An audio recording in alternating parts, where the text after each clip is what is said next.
Good evening, everyone. My name is Jo McDonough, and as the current director of the Nicholson Centre for British Studies here at the University of Chicago, it's my great honour to welcome you to the 17th Nicholson Faculty Lecture, which will be delivered this evening by Fredrik Albritton Jonson, a former director of the Centre. It's a particular pleasure to open tonight's proceedings because the Centre has been somewhat in hibernation for the last 2 years during the pandemic. Although we've been quietly continuing our work supporting research in British studies across the board and broadly understood British studies, much of it work by students, our public activities have been pretty much on hold. So tonight and next week, in quick succession, we have our 2 major annual lectures, both of them deferred from 2020.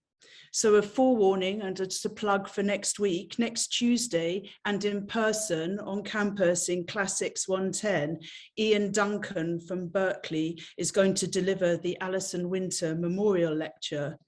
But for tonight, more importantly, we're on Zoom. And I opened the proceedings by introducing the introducer in true University of Chicago fashion. So Dipesh Chakrabarti on our campus, and indeed in most campuses worldwide, I think, really does need no introduction. The very distinguished historian of South Asia, his work in subaltern studies, post-colonial theory, and environmental history is recognized around the world as having transformed each of these fields. He is the Lawrence A. Kimpton Distinguished Service Professor in History, South Asian Languages and Civilizations, Faculty Director of the University of Chicago Center in Delhi, and a Faculty Fellow of the Chicago Center for Contemporary Theory. He's the recipient of the 2014 Toynbee Prize for Distinguished Work in Global History, and also the 2019 Tagore Memorial Prize. But I'm also proud to say that he's an affiliate of the Nicholson Centre as well. And among his many high distinctions is the fact that he delivered the 4th Nicholson Faculty Lecture.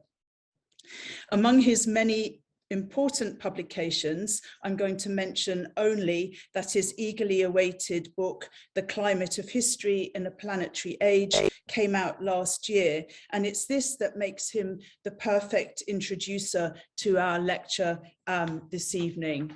So I'm going to hand you over to Dipesh now, but just before doing so, I want to say that because this is a webinar, Q&A questions, write questions into the Q&A and we will field them and deliver them to Fredrik after he's presented his lecture. Okay, so thank you very much, and thank you, Dipesh. Thank you, Jo, for that very kind introduction. So as Jo said, I'm Dipesh Chakrabarti, and I teach in the Department of History and South Asian Languages and Civilizations and the college. It's a matter of great honor and pleasure for me to introduce my valued and dear friend and colleague, Fredrik Albritton Jonson, the lecturer for this evening. Before I speak formally about Fredrik, the position he holds in the university and other formal positions he occupies, let me say a few words about what I've learned from Fredrik's work over the years, both from reading him and from teaching with him a few classes and running some reading groups at the Neuer Collegium with him and some other colleagues. Our intellectual friendship began when both of us were seized by the question of what historians were going to make of the pronouncement by Earth system scientists around 2000. That humans had become a geological force of planetary proportions, and that the period we were currently living in was simultaneously the period in human history, as well as a geological epoch, a new epoch that they suggested should be named the Anthropocene to signal the extent of the human impact on the geobiology of the planet. Now, scientists actually have been speaking of anthropogenic climate change or global warming since the late 1980s. But as historians, we were mostly not listening. The respected Harvard historian Charles Meyer wrote an essay in the American Historical Review in 2000 called consigning the 20th century to history. He had all kinds of significant things to say about many different things in the 20th century, but there was not a word on climate change. In this university, I think Fredrik and I were among a small group of historians and colleagues in other disciplines interested in the issue. And Fredrik soon developed his distinctive style of approach to the problem. There was, first of all, his method that he had been honing from his PhD years. Fredrik has always worked at the intersection of multiple, and one might say multiply global, histories of Britain: imperial, national, environmental, and the history of science in Britain. Combining natural history with the history of political economy and intellectual history, Fredrik gives us a completely new ways of looking at political economic phenomena, as well as their intellectual genealogy. In his first book, he himself explained his method by saying, "My ambition," he said, "is to pursue the history of the 18th century," this first book being on the Scottish Enlightenment, "by insisting on the environmental dimension to the Scottish Enlightenment. This means," he further said, "my analysis circles back and forth between two complementary perspectives. The first aims to widen the conventional account of political economy, and thus, this is me speaking, natural history becomes a part of political economy in his hands." And then he says, "But this revision in turn implies that the intellectual history of the Scottish Enlightenment cannot be easily separated from experiment and projects involving the environment, or I'm speaking now today what we generally call nature." Fredrik is currently Associate Professor of British History, Conceptual and Historical Studies and of Science and in the college, a position he has held since 2014, having joined the university in 2007. He obtained his PhD from our history department in 2005. He's the author and co-author of several important books and articles. His first book, Enlightenment's Frontier: The Scottish Highlands and the Origins of Environmentalism, was published in 2013 by the Yale University Press in their Lewis Walpole series in 18th Century Studies. A book he co-authored with Vicky Albritton, Green Victorians: The Simple Life in John Ruskin's Lake District, was published by the University of Chicago Press in 2016. In 2019, he co-edited with John Brewer and others a book called Scarcity in the Modern World: History, Politics, Society, and Sustainability, 1800 to 2075, published by the Bloomsbury Press. And the book he has most recently authored with Carl Winnerlind is called Scarcity: Economy and Nature in the Age of Capitalism, and is to be published by the Harvard University Press in 2023. Fredrik has also written many important essays in prestigious journals like 18th Century Studies, William and Mary Quarterly, American Historical Review, Critical Historical Studies. The one essay that I particularly look forward to is a piece he has written jointly with the environmental historian Deborah Cohen, called Between History and Earth System Science, that will be published soon, sometime this year, in the prestigious History of Science journal, ISIS. Fredrik's contribution to scholarly life has won much recognition. Green Victorians was a runner-up for the Ruskin Society Book Prize in 2016. He was invited to be a faculty fellow at the Notre Dame Institute for Advanced Study in 2018-19, and was offered a Mayor's Fellowship at the Huntington Library, which he had to decline. Fredrik also serves as one of the editors of the Journal of Modern History. In today's talk, you will see his characteristic method at work: beautiful and telling vignettes from the archives of what you might regard as a human and geological history of coal in Britain. And these are vignettes that Fredrik mobilizes with excellent effect to give what he calls our fossil futures a longer past than some scientists would grant. Earth system scientists speak of the period of great acceleration in human history from the 1950s to the present. That's the period they focus on to date the onset of the Anthropocene. Fredrik shows, with a very sharp historian's eye for the narrative detail, that the value of infinite economic growth that underpinned the Great Acceleration did not suddenly emerge from nowhere in the mid-20th century. The Great Acceleration has a longish past, a much longer past than the mid-20th century, and is the legacy of the history for which we have the very good fortune of having Fredrik as a guide this evening. I invite Fredrik to give his lecture. Over to you, Fredrik. Thank you so much, Dipesh. It's one of the great pleasures and joys of my life to be your friend. I owe most of my good ideas to you, Dipesh. Thank you also to our Associate Director of the Nicholson Center, Jean Fitzsimmons, for organizing the event and making the gorgeous poster that I take it you all saw, and for some very impressive scaling of campus property to put up the poster in all kinds of places. Jean, you have a second career in mountaineering waiting for you. Thanks also to Carlo Diaz, Felix Sabo, and Joe Bonney for help with technical support, and of course Joe McDonough and the Nicholson board members for giving me this wonderful opportunity.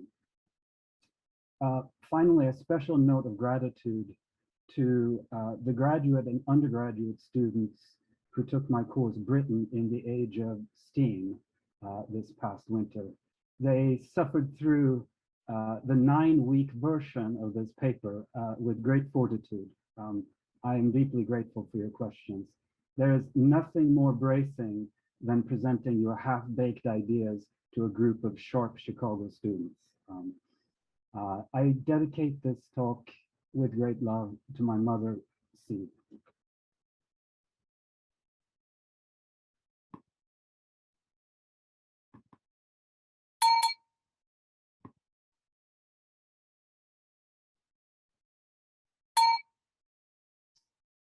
Okay.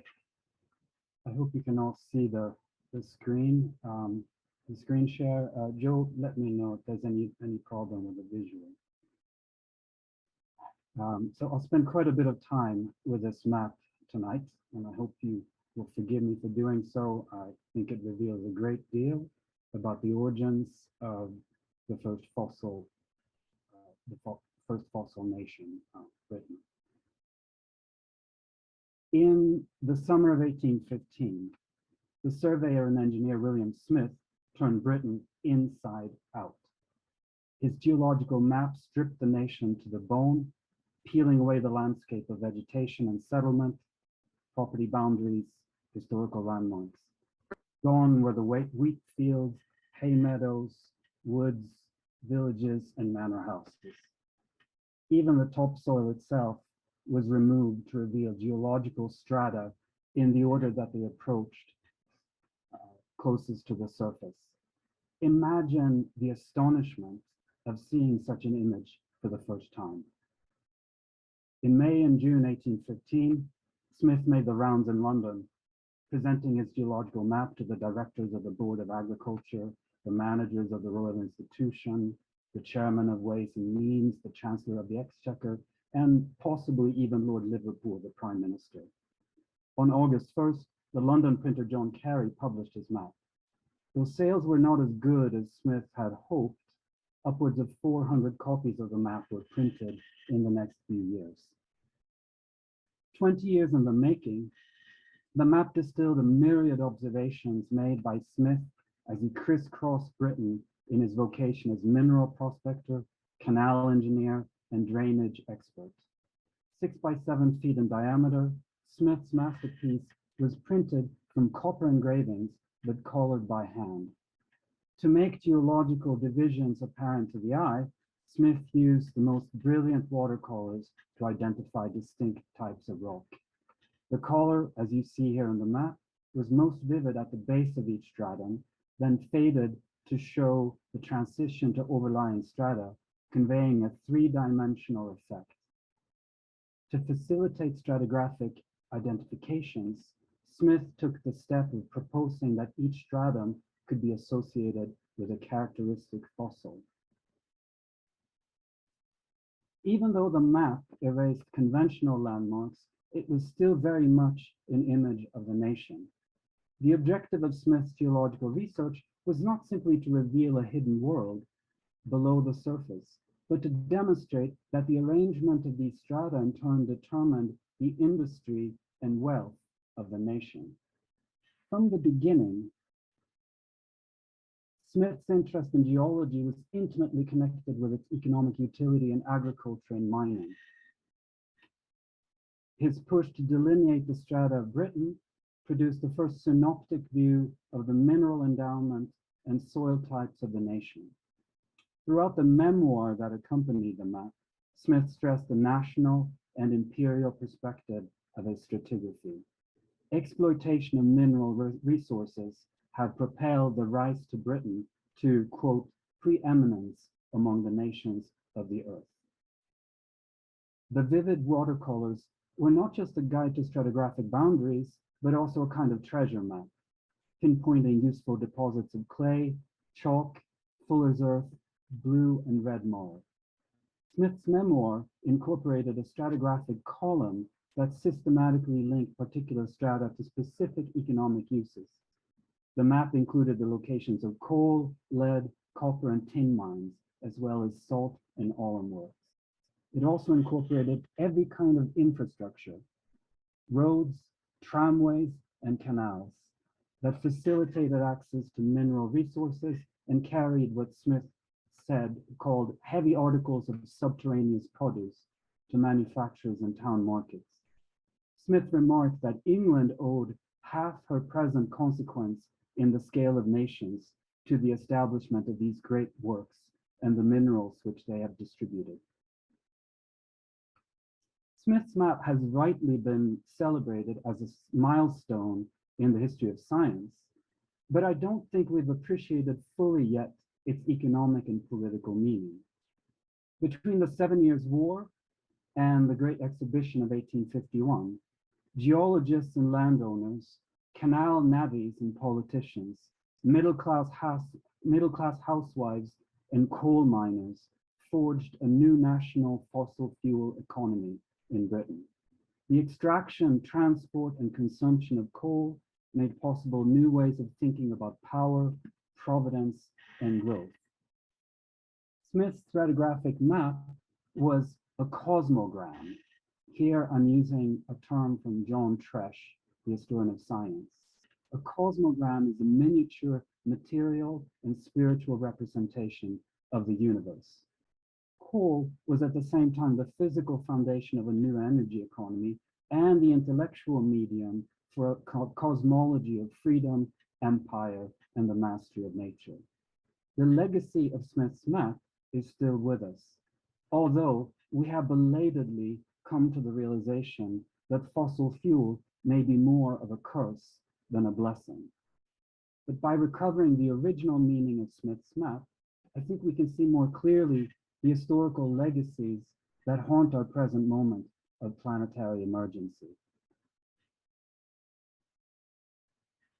In the last 2 centuries, the history of the Earth has entered a new geological epoch as fossil-burning humans have become prime drivers of the planetary climate.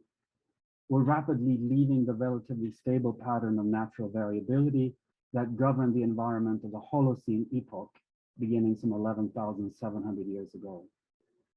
This planetary shift is not confined to climate, but also includes other disruptions, including falling biodiversity and chemical pollution of the seas and the atmosphere. Just today, The Guardian reported that microplastics have for the first time been found inside human bodies. To call attention to this unprecedented rupture, the atmospheric chemist Paul Crutzen and his colleague, the ecologist Eugene Stormer, in 2000 proposed that we had entered a new geological epoch, which they named the Anthropocene. In their original suggestion, Crutzen and Stormer picked 1784 as the historical origin of the new epoch, the year of James Watt's patent for a steam engine with a separate condenser. Britain's transition into the fossil fuel economy thus marked the end of the Holocene. More recently, the Anthropocene Working Group established to validate the epoch in formal stratigraphic terms, has shifted the chronology from the Industrial Revolution to the Great Acceleration after 1950. From a stratigraphic point of view, the post-war period is the moment when new man-made particles became apparent on a global scale in the Earth's sediments, including the widespread presence of plastic, concrete, and nuclear fission materials. While stratigraphic criteria provide a useful way to track anthropogenic effects at the planetary level, they are, I would argue, wholly insufficient as proxies for historical explanation. The social, economic, and political factors that propelled the Great Acceleration did not arise spontaneously from some remarkable conjuncture of the stars after World War II. Accelerating carbon emissions after 1950 merely marked the globalization of a fossil fuel economy that had been pioneered between the first and the second industrial revolutions. Any full explanation of the roots of our current crisis has to start much earlier than the 20th century. This brings me to a methodological point. Though the subject matter and scale of Earth system science resist easy integration into conventional historical analysis, there are ways to bridge the gap between the planetary and the political, or if you like, the planetary and the historical. Energy history offers one particularly promising means of doing so. We can track the J-curve of energy consumption back through the Great Acceleration into the 19th and 18th centuries. Energy use offers a proxy for GDP growth, as well as increases, as we see here, in greenhouse gas emissions, thus again bridging the gap between the national and the planetary. Energy history also can, as I will try to show in this talk, reveal new things about social relations and intellectual developments, including social and political thought, class formation, political economy, and our most deep-seated notions of freedom. Energy is at the same time a key to understanding human economies and a means to explain the physical structure of the cosmos and the ecological web of life. Indeed, energy properly understood reveals the metabolism behind and within the human economy. It allows us to grapple with the dependence of all living things on the biosphere and the Earth system. Fossil fuel, therefore, is not simply an auxiliary to capitalism, but something which transformed capitalist society root and branch, turning it into a planetary force. A quick glance at modern energy regimes reveals the scope of this phenomenon. Fossil energy has a multiplicity of uses from industry and transportation to residential consumption and agriculture. Greenhouse gas emissions are roughly equally divided between the residential, transport, and industrial sectors in the contemporary US economy. Fossil consumption also has a distinctive social character, rising with income and status. Energy analysis can tell us a great deal about the formation and persistence of social boundaries, not just between elites and non-elites, but also the class structure within and beyond international boundaries. The politics of fossil fuel is, as we all well know, multidimensional. While oil firms wield disproportionate power, they are aided and abetted by nation states and other political actors across the worlds of finance and industry. Fossil fuel is not just a vehicle of profit and capital accumulation, but also the basis of national security and a lubricant of international competition. Coal, oil, and natural gas remain the foundation of modern economic growth for liberal democracies as well as authoritarian regimes. Even though climate change has exposed the risks, the existential risks of fossil fuel consumption, extraction continues and is even accelerating. Oil firms allied with political actors conspire to delay meaningful action. Meanwhile, most economists trivialize the risk of climate change and the cost of inaction, in effect denying that the fossil economy poses a lethal threat to the stable functioning of the biosphere. To keep the Earth system within a safe space, we need a universal ban on fossil fuel extraction. And yet, the fossil growth imperative seems impossible to renounce in practice.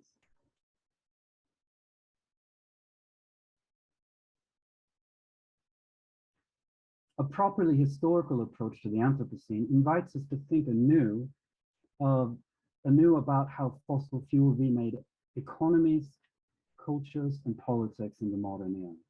Whereas economic and social historians have long studied the consequences of steam technology, we know surprisingly little about the wider transformation wrought by fossil fuel in politics, science, religion, and everyday life. In short, what we might think of as the emergence of the new fossil energy regime. To get a better sense of these phenomena, we need to resituate the conventional story of steam and cotton within a longer and broader narrative. Instead of assuming a narrow path towards industrial society by way of rotary motion, we should search for all the different ways in which fossil fuel penetrated society, tracking practices of energy use wherever they may lead us, reconstructing the way contemporaries saw and talked about coal. For scholars of capitalism, the history of fossil energy raises complex problems of theorization and historical causation. While there's little doubt that access to fossil energy has profoundly changed the path of modern societies, to account for this transformation in full, we need to attend to the multifaceted physical and social properties of coal, oil, and natural gas, as well as the nexus of pre-existing social and ecological conditions that shaped the adoption of fossil fuel in the first place.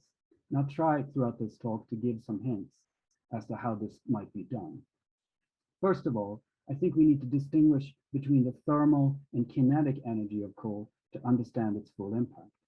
Thermal use of coal has been greatly underappreciated in the scholarly literature, perhaps because it's associated with domesticity and reproduction rather than machinery and factory labor. We also need to pay close attention to energy intensity and the power density of coal compared to other fuel forms. Coal offered special social and economic versatility through its mobility and superior capacity to concentrate power. I think grappling with the chemical aspect of fossil energy is particularly useful here. The utility of coal in smelting iron and making steel. The production of iron, steam, and coal interacted as a development block, facilitating increasing volumes at falling prices.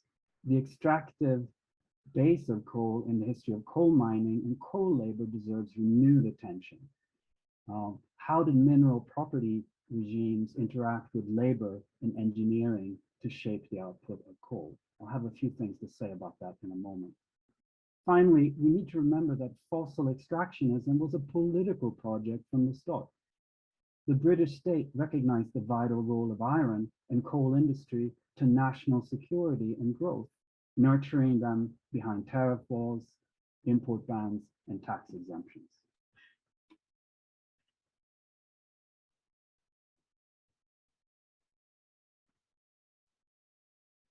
The national coal economy emerged in tandem with a canal network between 1760 and 1830. Water transport cut costs for bulk items, including raw materials and foodstuff, but canals were built above all with the express purpose of bringing cheap coal to urban centers for industrial purposes, as well as domestic heating.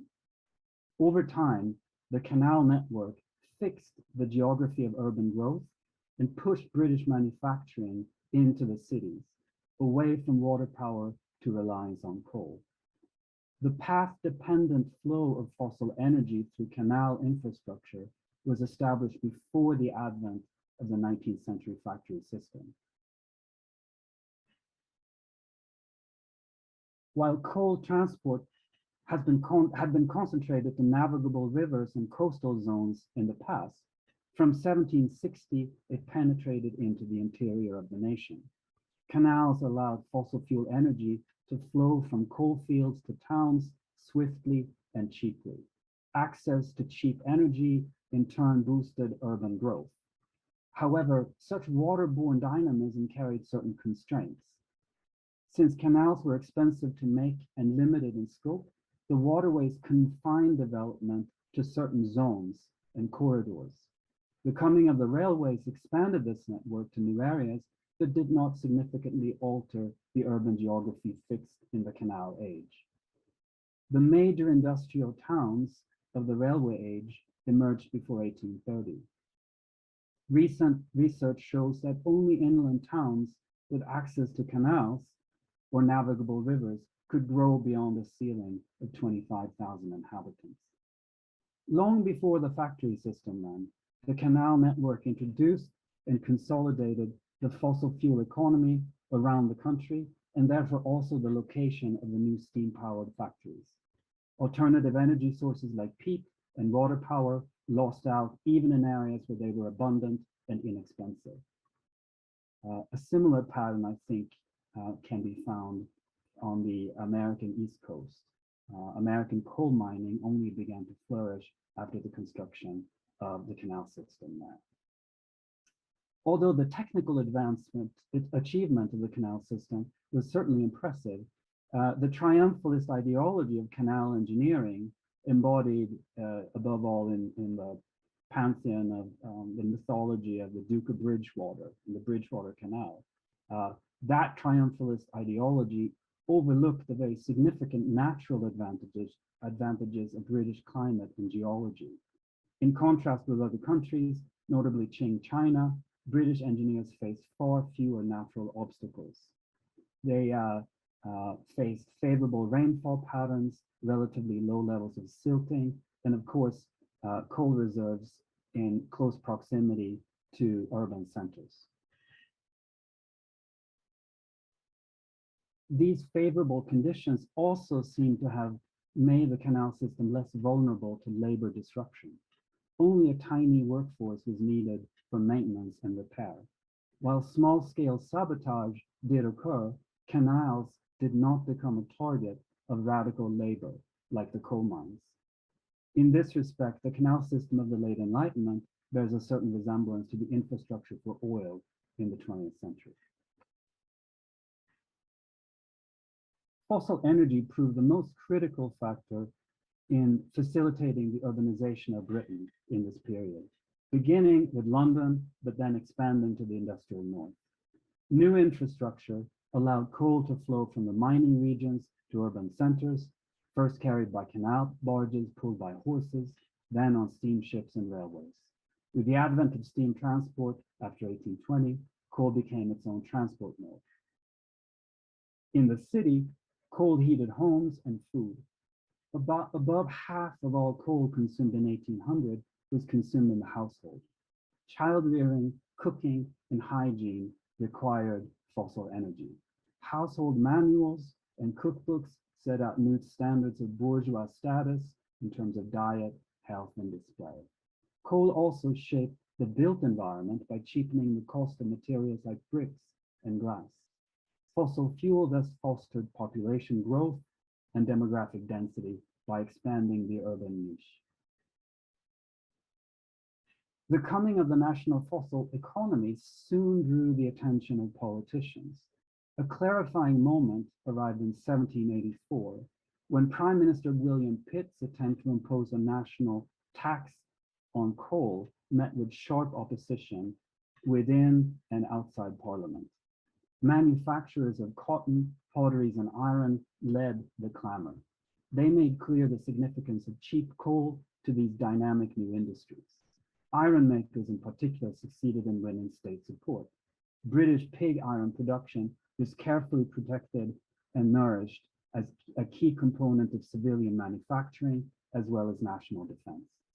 Political awareness of the fossil economy also came from aristocratic landowners with mineral properties. By the way, exactly the kind of social type William Smith catered to with his map. The first workplace where the steam engine transformed condition of labor was not the cotton factory, but the coal mine. By the end of the 18th century, older shallow seams of easy coal had been exhausted, forcing production to plumb new depths of extraction. Without steam pumps, British mining would have been confined to surface strata, coal supplies severely limited. But around 1800, a new technological system emerged in the depths of the Northumberland coalfields. The deep coal mine complex required constant steam pumping to drain groundwater, elaborate ventilation designs to counter gas leaks, and careful management by the new professional figure of the mining engineer. A whole generation then, before the emergence of the steam-powered factory, the coal mine became a locus for capital investment, engineering expertise, and increasing rates of productivity.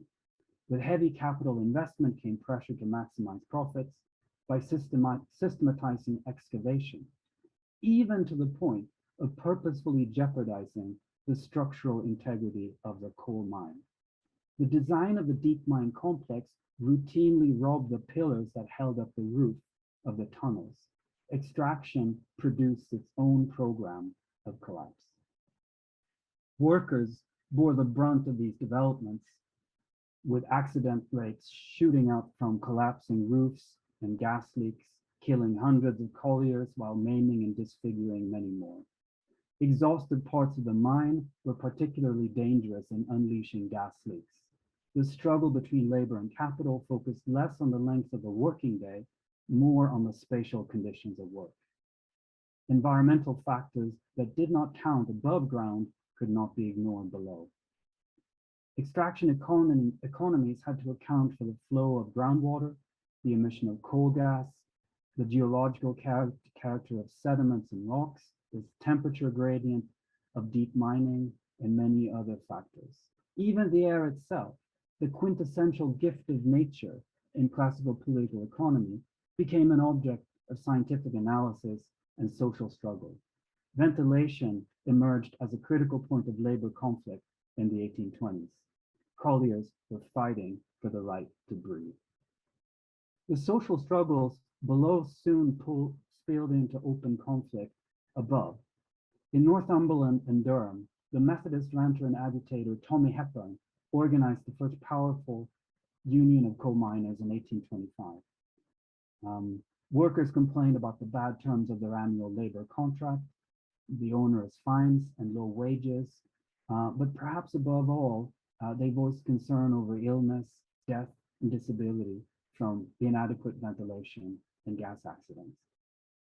Hepburn's union won a short-lived victory in 1831, which set an important practical and ideological precedent for the labor movement to come. Hepburn's large-scale rallies with upwards of 10,000 participants on the town moor and in Newcastle on Tyne, as you see in this cartoon, were carefully orchestrated affairs, combining orderly marches under Union banners with expressions of loyalty to the monarchy. But below ground, a repertoire of resistance included overt acts of sabotage, throwing baskets and carts into the shafts, stopping the steam pumps that kept the mines free of water. In effect, Tommy Hepburn's organization made it possible to move from such local acts of sabotage to a general stoppage of work. The region-wide strike in 1831-32 involved more than 50 collieries and 10,000 men. Since Newcastle coal at this time was the most important source of fuel in the nation, Hepburn's regional movement wielded disproportionate social power. By targeting colliery production, the Union aspired to take the fossil fuel economy hostage. This strategy of blocking a national bottleneck set the pattern of industrial conflict in the coal mines for decades to come. But the same move also wedded labor power to the continuation and expansion of the fossil fuel economy. An assumption of fossil cornucopianism underwrote Hepburn's radicalism. A young German socialist in Manchester followed the actions of the Northumberland coal miners with great interest. For Friedrich Engels, the founding of the Miners' Association in 1843 marked the emergence of a politically conscious proletariat among the coal miners. The condition of the working class in England gave coal mining an essential place in the history of industrialization. Water-powered spinning machines had started a movement towards the proletariat, but it was coal and coke that made possible the next stage by applying steam and iron to industry on an unprecedented scale. In his draft to the Principles of Communism, Engels suggested that these new technologies had opened the door to limitless expansion of production.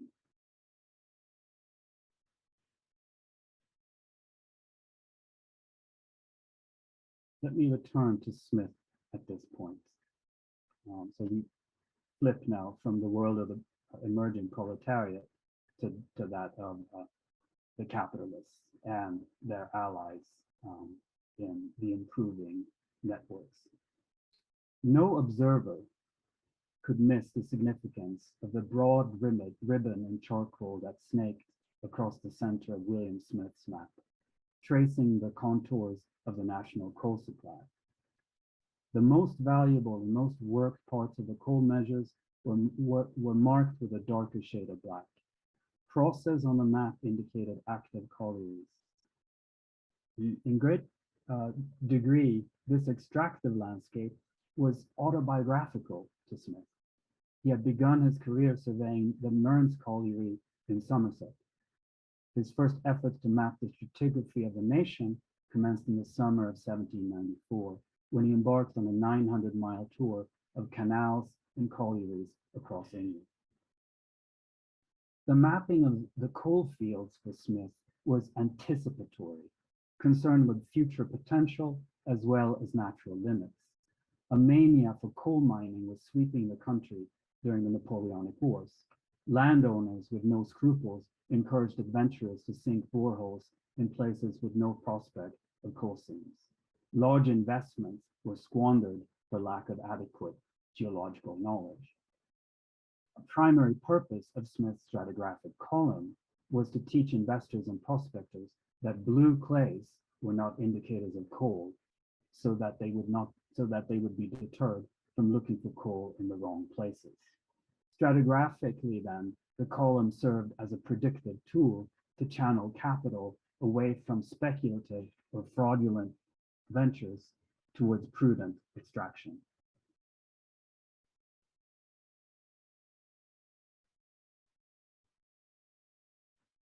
With the enormous size and hand-colored details of Smith's map, it was not a cheap affair.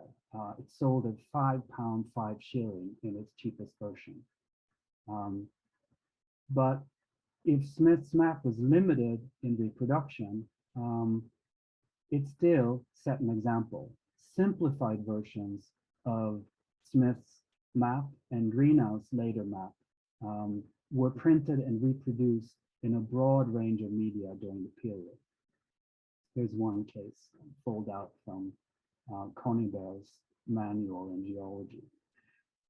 You can find these miniature maps, miniature geological maps in wider and wider circulation from about 1813 on. Growing public familiarity with this geology, these geological maps, also began to shape political debates.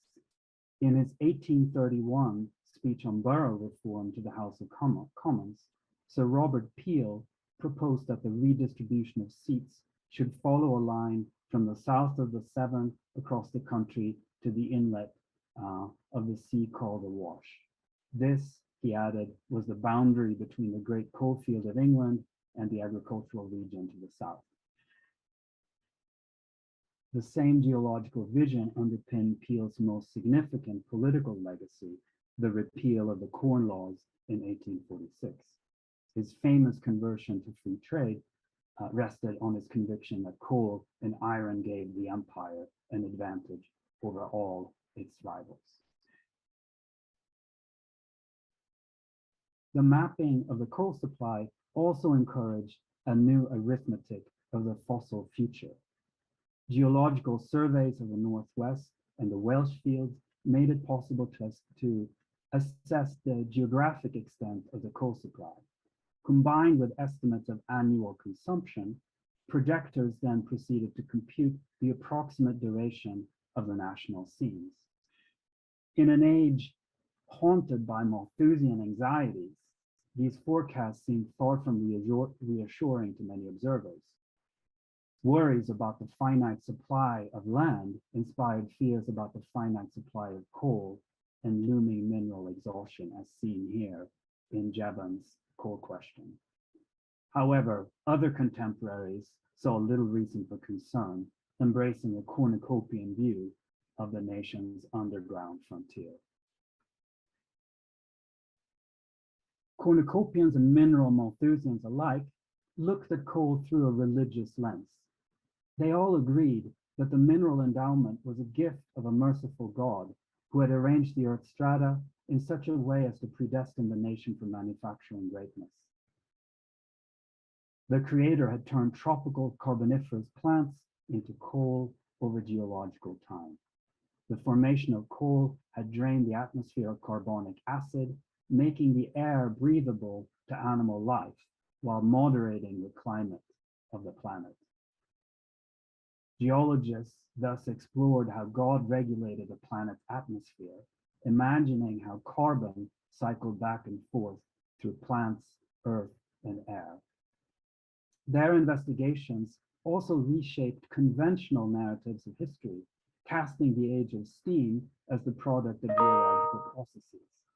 Natural theology drew a sharp contrast between the convulsive, violent nature of the earth in the prehistoric past and the stable, temperate climate of the modern world.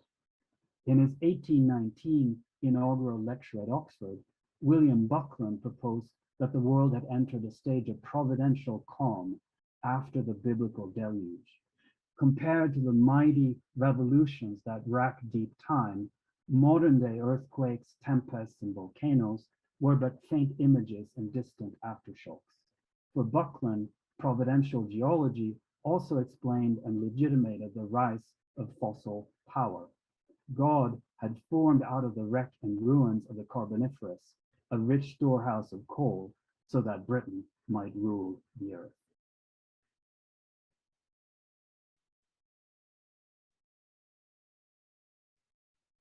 Timothy Mitchell has argued that the ideology of endless growth surfaced only in the 20th century oil economy. But as I've tried to show, it's possible to find much earlier instances of this sort of confidence, from early modern to 19th century futures. Victorian politicians imagined the coal supply at the same time as a vertical frontier underground and a temporal expanse stretching hundreds, even thousands of years into the future. Sir Robert Peel spoke of the coal reserve of the nation as a bulwark and an inheritance that should be husbanded by politicians for generations to come. In all these different ways, then, geology shaped politics by underwriting the technological promise of modern ideology, what we might call with Dipesh Chakrabarty and Franz Malshagen, fossil freedom. Whig politicians believed that coal could fuel infinite growth. Anglican Tories instead stressed physical limits, the need for curbing waste and exports.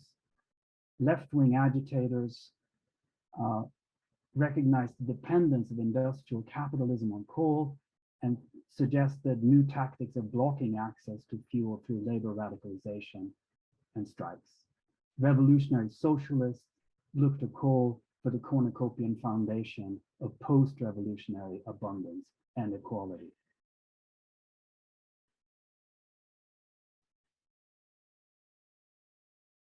By the time of the Great Exhibition in 1851, Britain's new fossil economy had not only revolutionized production, but also introduced a new kind of politics. Widespread agitation for free trade by the Anti-Corn Law League helped popularize a political ideal focused on consumption and economic expansion through trade. Arguably, this marked the first time in history that perpetual growth became a central question of mass politics. Free trade became the hegemonic position for both liberals and conservatives in the mid-Victorian boom. Yet strangely, fossil fuel faded from view at the very moment of this triumph. The new consumerist politics occluded the place of steam and coal in driving production. Rather than making cheap energy central to the theory of labor and capital, the marginalist economists treated it as a background condition, so universal that it did not require serious consideration. And here we come full circle back, and I'll try to sum up the argument, again by way of Smith's map. When we follow the clues left by Smith in his map, a new picture of the British fossil transition comes into focus.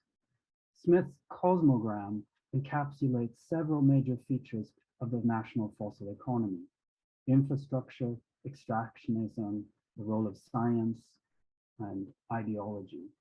Like Smith, I've started with material questions about the chemical and physical properties of coal, its geological origin and distribution. Like Smith, I've also stressed the social and political forces involved in shaping the fossil economy: infrastructure, urbanization, extraction, labor, and the state. Finally, I've tried to sketch the immense intellectual dynamism of fossil fuel as an element of ideology and science. Coal and steam enabled new forms of thought. So where does this leave us? Are there lessons here for the present moment and our planetary emergency? Obviously, we can trace a continuous use of coal into the present and a concomitant rise in greenhouse gas emissions. Fossil fuel made possible new forms of production and transport that gave rise to the first global economy.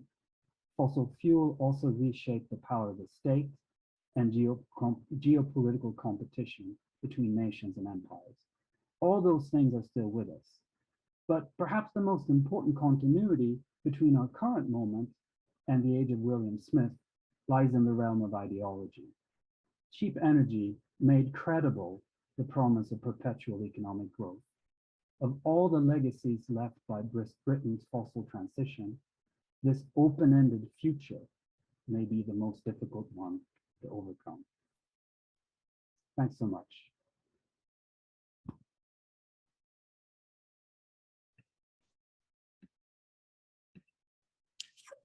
Thank you very much, Fredrik. It was fascinating. So just to remind people that the Q&A area there is for to put questions in, so we can grill Fredrik about the consequences of his lecture. If I just could open things up, perhaps by asking about soot, I suppose, and dirt. And as a literary scholar, that I suppose the place that one thinks that one sees coal most in 19th century literature is as dirt and soot. And I was surprised that didn't actually come into the discussion. So I just wondered about, especially when you're talking about the domestic and the importance of coal in the domestic economy.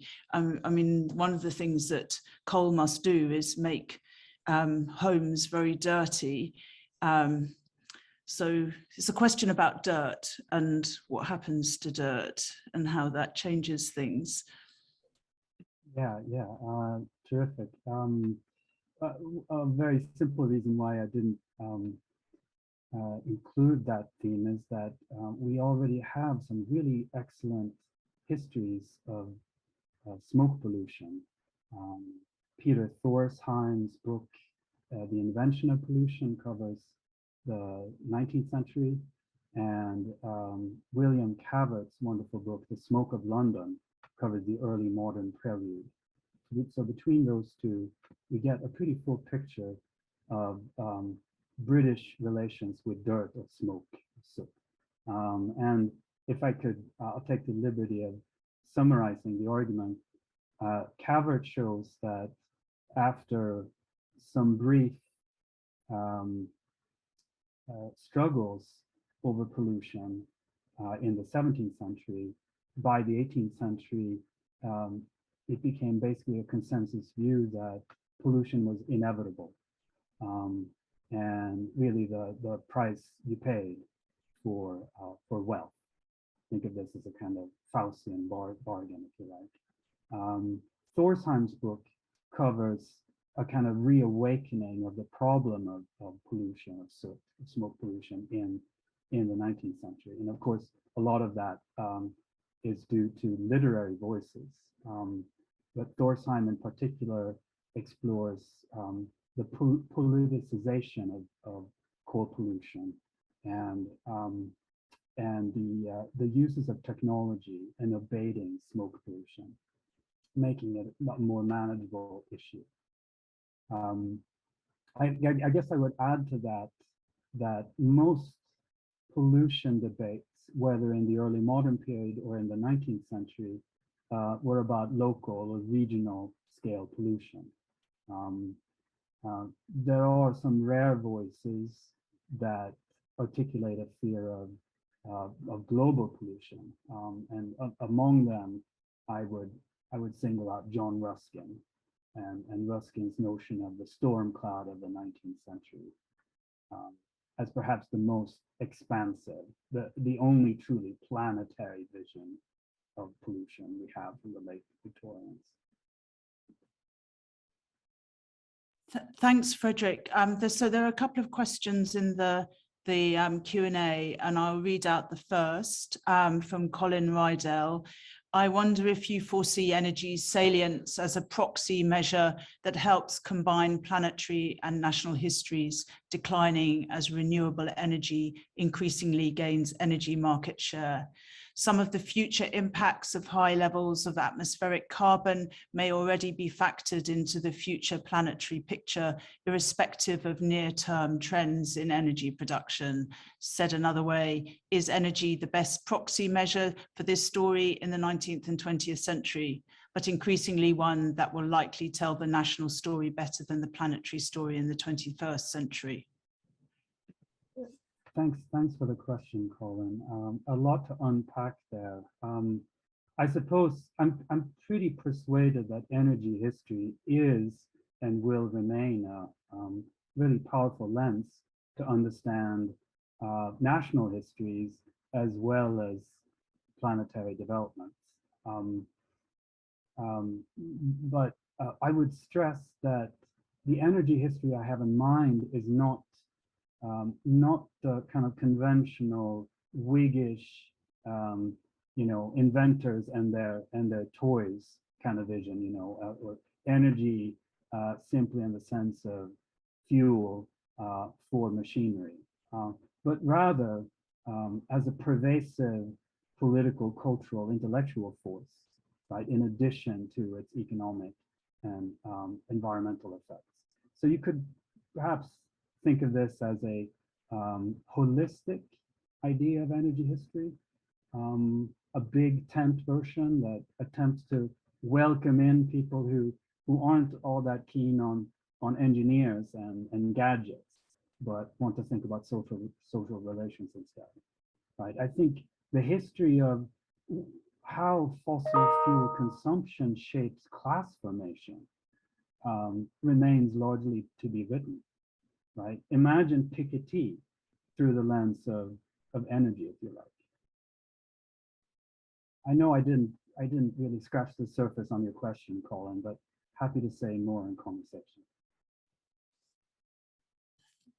Thanks, Fredrik. So the next question is from Steve Pinkus. Terrific lecture.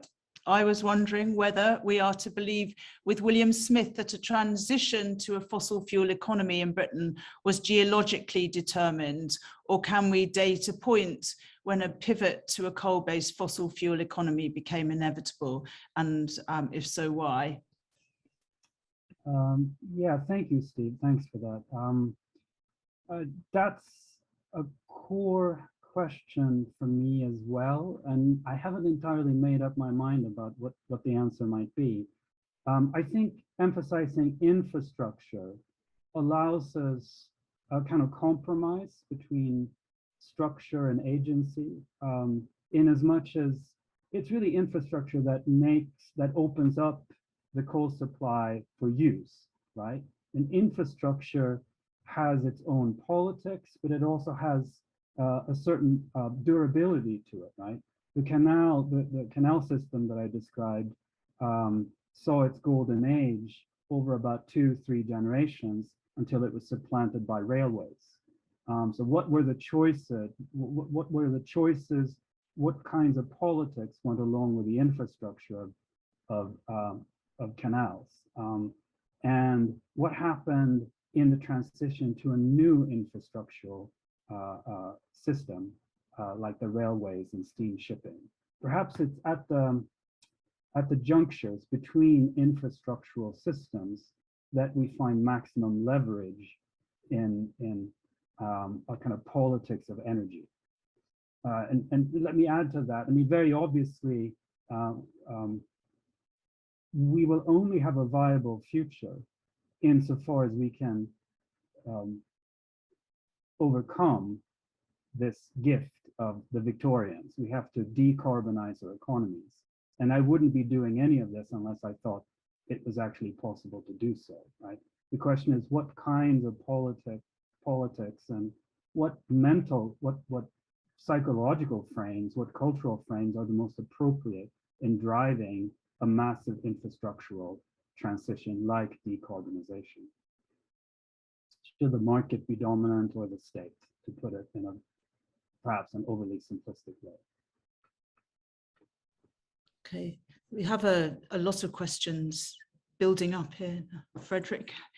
So next question is from Emily Webster. And I was really interested by your arguments about the role of and use of maps in visualization of resources in Britain as a resource landscape. It seems to me that between this and the mapping of canals and later maps of oil seen in other contexts, maps and energy have always been intertwined. I wondered if this is a particularity of British resource use and British managerialism, or if you've encountered it in other contexts. And are there similarly detailed maps of British imperial energy resources? It's a great question. Mm-hmm. Yeah, I should have brought more slides, Emily. I have it in a different slideshow. I have some lovely later examples of maps. You may have come across in Ombarak's book about coal and empire. He has that very interesting French map of the flow of coal across the globe. I think it's from Liz Chatterjee would know the date of that one. I think it's the 1860s or 70s probably. And of course, there have been lots of extraction maps since then, right? I don't think the British are peculiar. They are, and they're not even really pioneering the genre. The first geological maps of this kind were made by French and German stratigraphers in the 18th century. What is different, I think, is this politicization of maps that happens, I think, somewhere between a little bit before Smith's 1815 map, maybe, and leading up through the 1830s and 1840s. So there's a cartographic imagination. There's an interest in scaling from the nation to the empire, to the earth, to the planet. That's I think, a hallmark of this era. Has a lot to do with the emergence of geology as a formal science in the same period, right? And our friend and colleague, Benjamin Morgan, will have a lot to say about this in his fantastic forthcoming book on scaling and scalar practices of I guess, mostly the Victorian period. Thanks. Okay, so now Liz Chatterjee.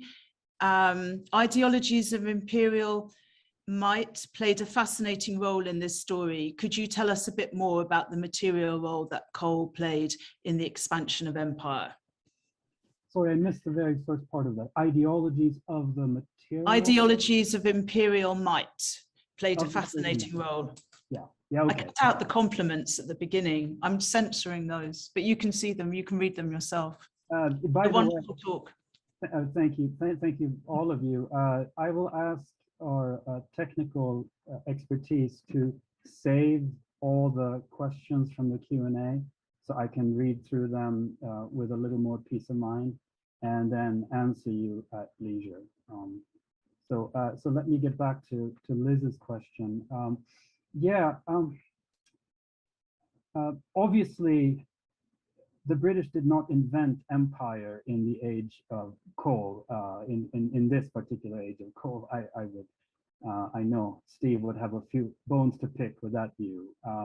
So I am, in some ways, this talk and even the book brackets a much longer and absolutely critical history of empire. It also brackets, by the way, the question of the Industrial Revolution, in some sense. You may have noticed that the Canal Age coincides with a kind of classic chronology of industrialization, 1760 to 1830.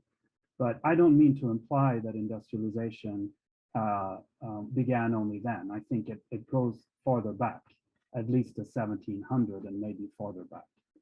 So I think the British, insofar as empire shows up in my story, it's really, I think, mostly a reflection of a much deeper occupation of the British with imperial things.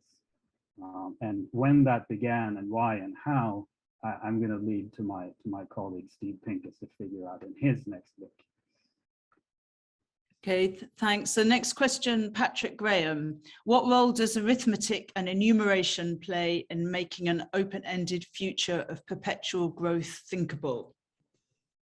I fear I'm going to bat this question over to a colleague as well, in as much as our friend and ally over on the East Coast, Will Derringer, as many of you know, is writing this fascinating book about present value and calculating the future from the early moderns to the Anthropocene. And he even has a chapter, which I've yet to read. He has a chapter on coal, on forecasting the arithmetic of forecasting the coal supply. I think he's more interested in the practice of it in actual coal mines. And maybe the difference between the two of us, if I have to guess, is that I've been looking more at national arithmetic.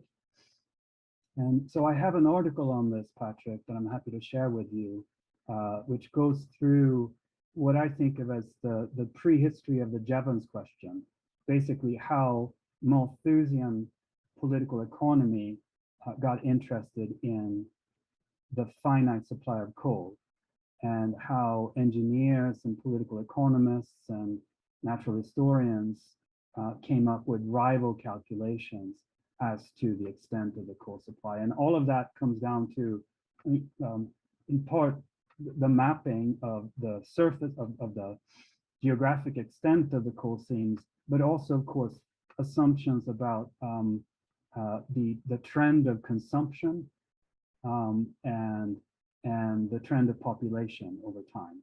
You may have noticed I had a slide early on that is a table from 1829 of coal consumption per capita in London.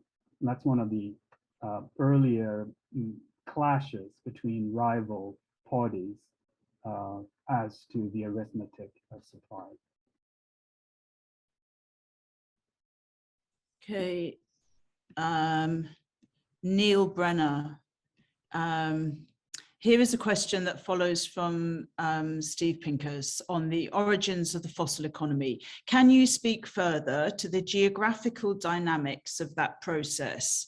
Specifically, I appreciate your differentiation of coal-powered mines, coal-powered canal transport, and coal-powered cities, as well as your distinction between coal-powered production, coal-powered reproduction, alongside thermal versus kinetic uses of coal.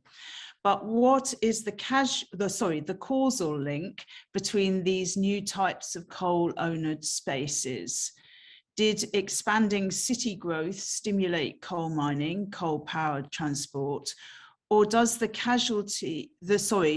causality run from the mines to the cities, or from the canals to the mines and the cities? Terrific question. Thank you, Neil. So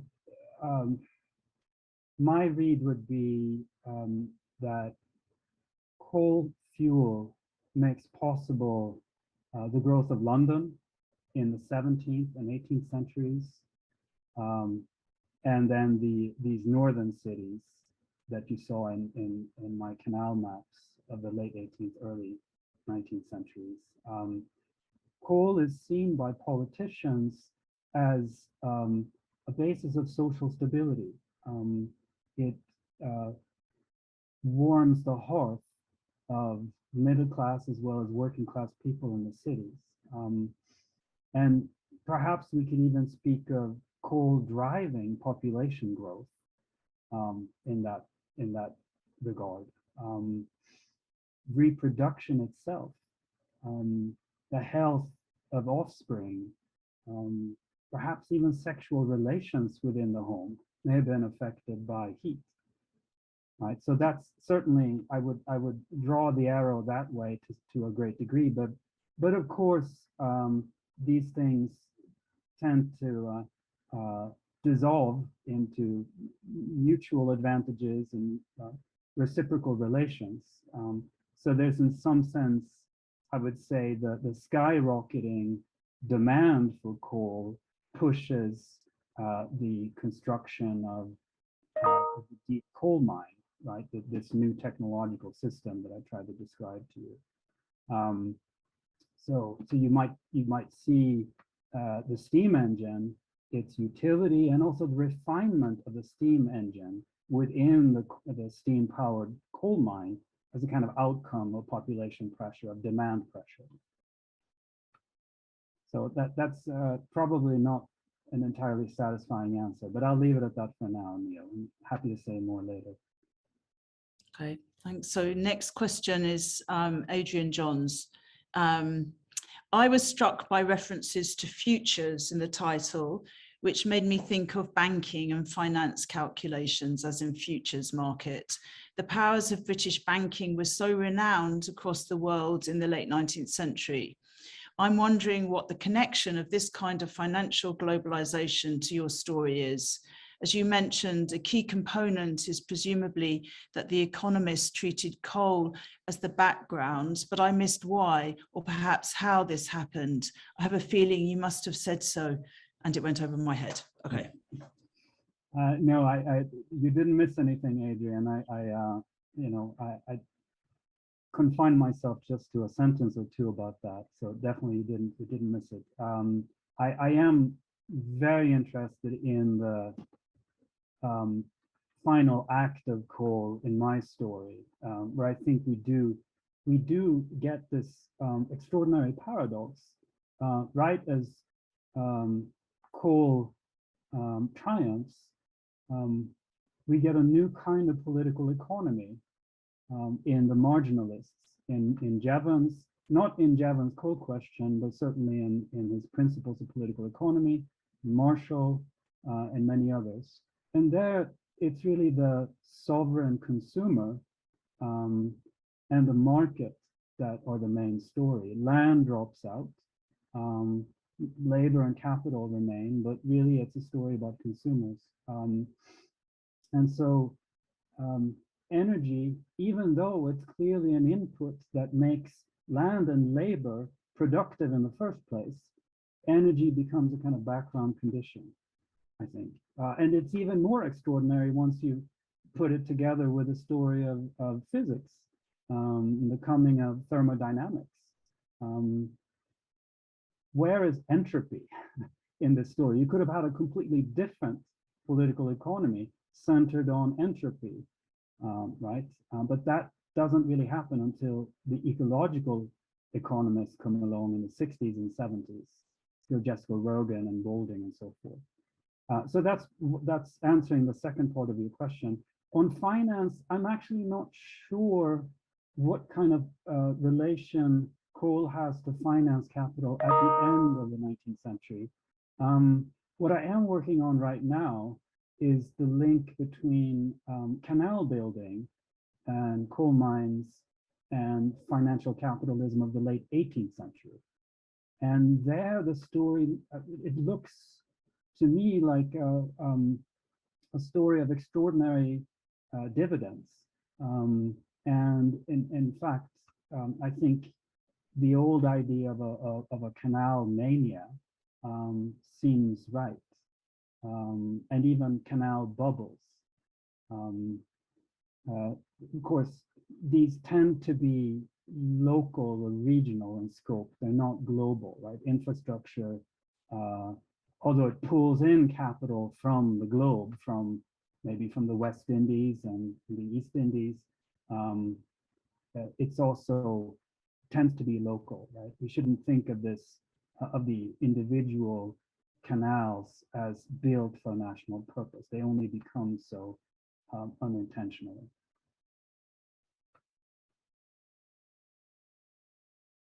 Okay, so there are a lot more questions actually, Fredrik, but I think probably got time if you've got the energy, for it, for a few more. I do, but the bigger question is, does my audience have the energy to hear any more answers? I think we do. Okay, all right. So, a few more. Yeah. Okay, so I'm working down the list. So the next, Carl Wennerlind.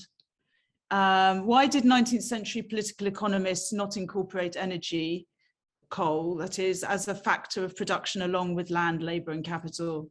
Interesting. Yeah. Carl, you know more about the marginalists than than I ever will. So you're probably better fit to tackle them. But I think probably Jevons is this remarkable moment of an alternative political economy. And it's such a stunning contrast with his later work that I don't think we're quite sure what to make of it. He's the only economist to put energy at the center of his theory of growth.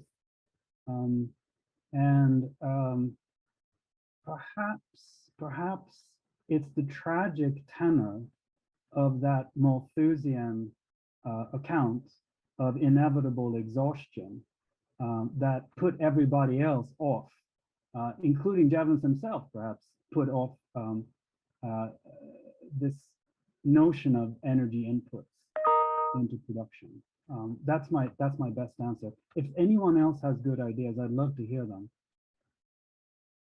But okay, one more possible answer is that, you know, energy goes out the window with land, right? When you exercise Malthus, the possibility of an energy-based political economy also is abolished. It's a shame we can't hear other voices, actually. I'm sorry about this, Fredrik, but this is the limits of what we have. So the only other voice. It is possible to bring in individual speakers if you'd like me to do so. Okay. Just tell me who you'd like me to request to unmute their mic, and we can bring them into the conversation. Okay. Fredrik, would you like to bring anyone in? Well, shall we just carry on where we were up to in the question list? And now we're to Emily Osborne. I'm struck by your point that the global economy is made possible by fossil fuels.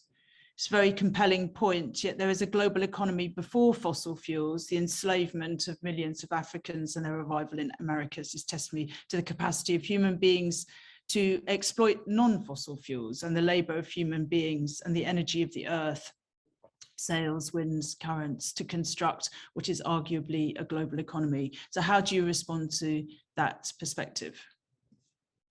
Yeah, thank you, Emily. I guess Emily's actually with us now. If you want to turn on your video or not. Yeah, this goes back to the question about empire, right? Of course, starting with coal is not a satisfactory way to think about the long-term rise of a growth-based economy. I think of prospects of growth in terms of a spatial fix, in terms of commodity frontiers, and of course, slave-based commodity frontiers. That possibility of course, is there already with the early moderns. And we might think of industrialization as an acceleration of that trend starting around 1700 with the calico industry. And of course, that's going to have, and the story about cotton will depend crucially on slave labor in the 19th century. I don't mean to deny the importance of any of those things. I only wish to emphasize that when we tell the story of energy transitions, we should cast our net wider than simply the steam and cotton complex, right?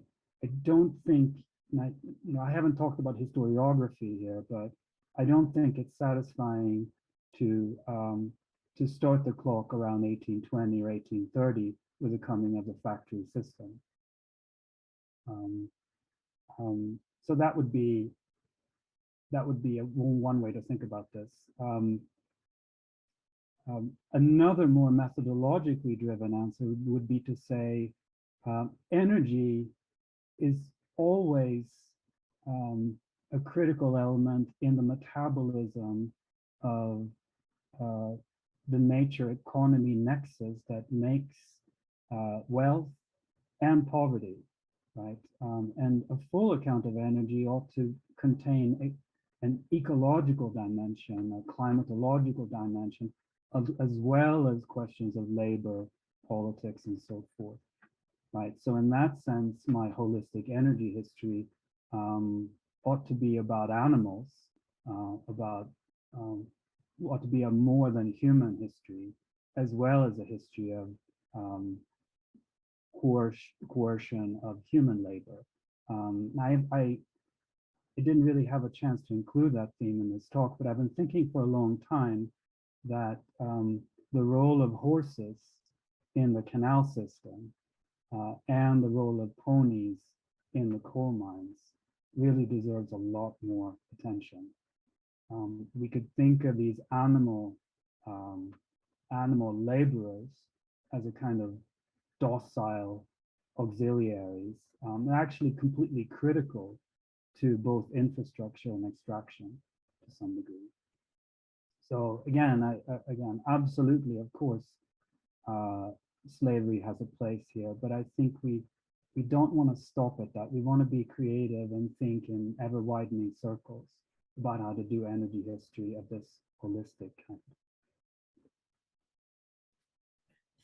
Thanks. The next question is Alexander Bierig, but do you want to, Alexander, if you're there, do you want to speak your own words? I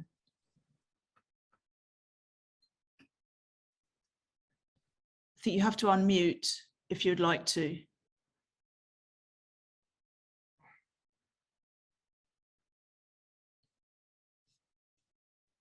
Okay, I'm going to read the question. I wonder if you have an explanation, perhaps a theory, of what accounts for the oscillations between what here and elsewhere in your work you depict as the poles of fossil cornucopianism on one hand and fears of coal scarcity on the other. What might trigger the movement between these two poles of political economic ideology? Yeah, thank you, Alexander. That's a terrific question. I think of them sometimes. I've said I imagine a sort of dialectic, but I'm not entirely happy with that. I think that commits me to too much of an orderly movement. But I do think that the relation between them is reciprocal. And it's really striking that anxieties about limits seem to accelerate the more growth takes center stage in the imagination, right? So there's something about these booms, whether you're in the early modern period or you're in the 19th or 20th centuries, that also catalyzes fears of limits, right? My favorite example of this is how certain late Enlightenment figures read the coming of the steam engine. John Williams, the natural historian, in his mineral history, writes that the coming of the steam engine marks the beginning of the end. It's clearly the case that now that we can no longer just scoop coal off the ground in a simple manner, and we have to resort to machinery, we're doomed. And he predicts peak coal in his own lifetime in Britain. This was in 1789, by the way. So you can track these Malthusian moments even before Malthus. And that's a reason I think actually it might be helpful to imagine an oscillation between what we could think of as cornucopian imaginaries and finitarian imaginaries, that is pre-Malthusian and post-Malthusian imaginaries of limits. Right? Not everyone who's worried about limits is committed to the particulars of Malthusian political economy, right? Thank you, Fredrik. I've seen the time. You still have a lot of questions in your box, but I think that's going to take you all night. And I think we deserve to let you have a drink now and to dinner and to celebrate. A wonderful lecture. Thank you so much. And thank you for fielding those questions so wonderfully. And it's all been very fascinating and challenging and interesting. So thank you, Fredrik, and enjoy the rest of the evening.